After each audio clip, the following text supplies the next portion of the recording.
So the Dandelion Project, it's an initiative and a collaboration between Hewlett-Packard Australia, the Specialist People Foundation, who are from Denmark, and the Department of Human Services from the Australian Government.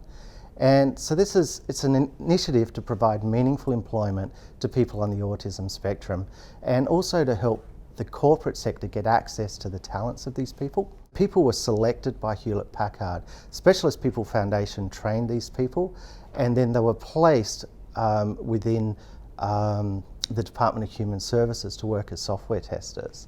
And so here at OTARC, we're going to be the research partner on this project.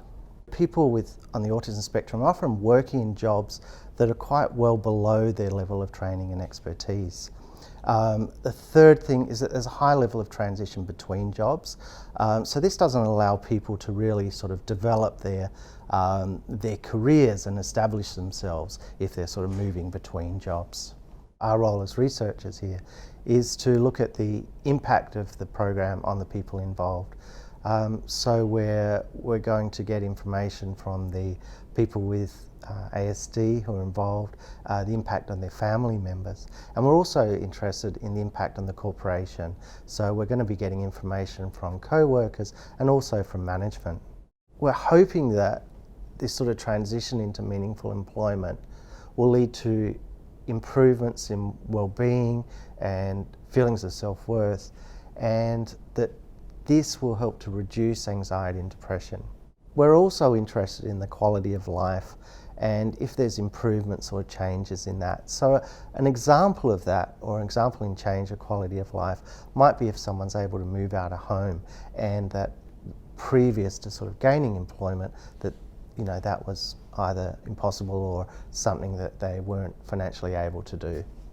So the impact of the research, well, for example, in the US, every year around 50,000 people on the autism spectrum turn 18, and this is around the time that they're leaving the education system.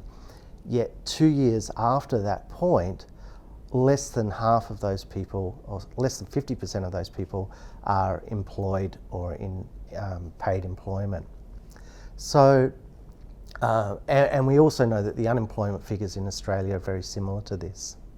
The cost over a lifetime of autism is around 1.4, or estimated to be around $1.4 million in the US.